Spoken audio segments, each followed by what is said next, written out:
Hallelujah, praise the Lord. எல்லாரும் எப்படி இருக்கிறீங்க? நீங்கள் எல்லோரும் நலமாக இருக்குன்னு நான் நம்புகிறேன். வாழ்ந்து சுகமாக இருக்கும்படி கர்த்தர் உங்களுக்கு கிருபை செய்வாராக.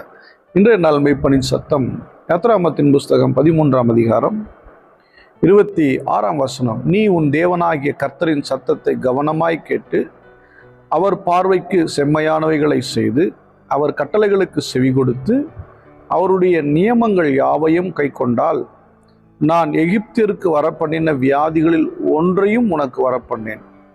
நானே உன் பரிகாரியாக கர்த்தர். நானே உன் பரிகாரியாகிய கர்த்தர் அப்படின்னு சொல்லி பார்க்க முடியும். தேவனே நம்முடைய பரிகாரி. எப்போ அவர் நமக்கு பரிகாரியா இருப்பார்? பரிகாரி, பரிகாரம், பரிகாரி. பரிகாரம் அப்படின்னா இன்னைக்கு நீங்கள் கோயில்களில் ஜோதிடர்கள் அவங்கக்கிட்ட போனீங்கன்னா தோஷம் இருக்குது, இந்த தோஷத்துக்கு இது பரிகாரம் செலுத்துங்க, நவத்தியானம் போடுங்க, உப்பு மிளகு செலுத்துங்க, இல்லை இங்கே போய் இங்கே பலி செலுத்துங்க, ஏதோ ஒன்று அவங்க என்ன பண்ணுவாங்க, ஒரு பரிகாரம் சொல்லுவாங்க. இத்தனை நாள் கோயிலுக்கு வாங்க, இந்த பூஜையை போடுங்க, இந்த அபிஷேகம் பண்ணுங்கன்னு சொல்கிறதெல்லாம் கேள்விப்பட்டிருப்பீங்க. பரிகாரம், இதற்கு இது பரிகாரம். நீங்கள் வேதத்தில் பார்த்தீங்கன்னா லேவியாகமோ எல்லாம் பார்த்தீங்கன்னா பரிகாரத்தை பற்றி பேசியிருக்கோம். நிறைய விஷயம் பரிகாரத்தை பற்றி ஆண்டவர் சொல்லியிருப்பார். பலி செலுத்துதல், இது செய்யணும் அதை செய்யணும்னு சொல்லி எல்லாமே உங்களுக்கு சொல்லியிருக்கிறத பார்க்க முடியும். இப்போ இங்கே என்ன சொல்கிறாரு, நீங்கள் என் சத்தத்தை கவனமாக கேட்டு, நோட் பண்ணுங்க, என் சத்தத்தை கவனமாக கேட்டு, என் பார்வைக்கு செவை, அவருடைய பார்வைக்கு செம்மையாக இருக்கணும். ஒரு விஷயத்தை நீங்கள் செய்கிறீங்க, நீங்கள் வாழ்கிற வாழ்க்கையானது செம்மையான வாழ்க்கையாக இருக்கணும்னு தேவன் விரும்புகிறார்.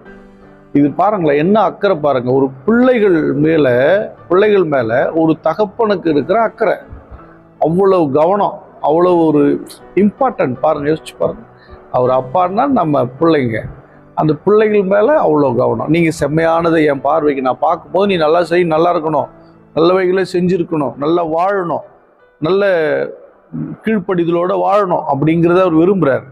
அவர் கட்டளைகளுக்கு செவி கொடுத்து, செம்மையான கட்டளைகளுக்கெல்லாம் செவி கொடுத்து அவருடைய நியமங்கள் அவர் நியமித்து வைத்திருக்கிற அத்தனையும் அவர் இப்படின்னு நியமித்து வைத்திருக்கிற அதை நீங்கள் கை கொண்டா.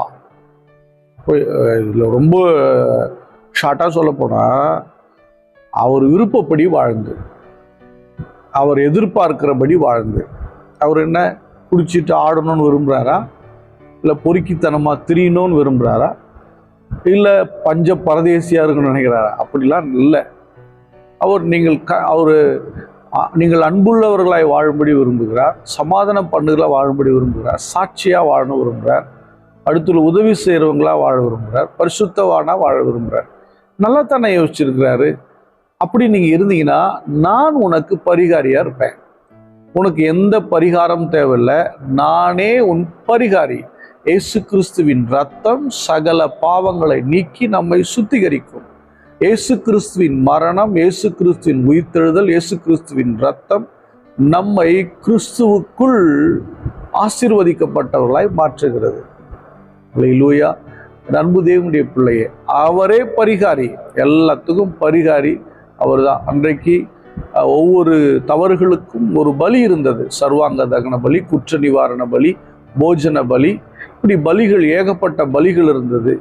இன்னைக்கு பலியில் எனக்காக உங்களுக்காகவோ ஒரே ஒரு பலி, ஆண்டவராகிய இயேசு கிறிஸ்து என்கிற கிருபாதார பலி.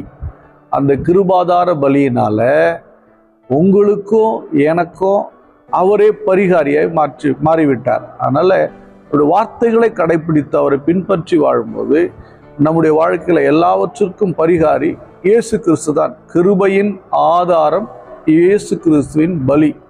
அல்லேலூயா. அவருடைய மரணம், இன்னைக்கு கிருபையை நம்ம வாழ்க்கையில் ருசிக்கிறோம் அப்படின்னா இது எல்லாவற்றிற்கும் அவர் தான் பலியாக இருந்தார். அல்லேலூயா. எனக்கு அன்பானவர்களே, கர்த்தருக்குள்ள அழகாக வாழுங்க, அன்பாக வாழுங்க, சமாதானமாக வாழுங்க, சாட்சியாக வாழுங்க, ஆசீர்வாதமாக வாழுங்க, மற்றவர்களுக்கு பிரயோஜனம் உண்டாகும்படி வாழுங்க. அவர் தான் நம்முடைய பரிகாரியாக கர்த்தர். அவர் நம்மை ஒருபோதும் கைவிட மாட்டார். எல்லாவற்றுக்கும் அவர் சொல்றார், நான் தான் உனக்கு பரிகாரி. அல்லேலூயா.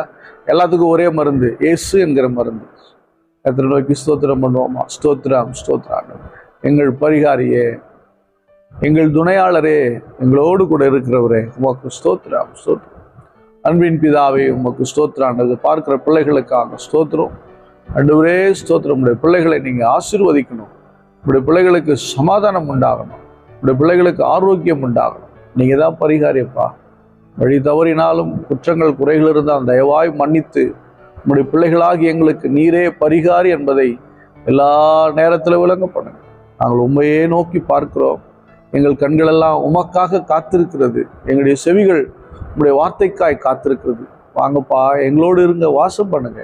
பார்க்கிற ஒவ்வொருவரையும் ஆசீர்வதியும். இயேசு கிறிஸ்துவின் நாமத்தினால் ஜெபிக்கிறேன், ஜீவனுள்ள நல்ல பிதாவே. ஆமென். God bless you. Bye bye.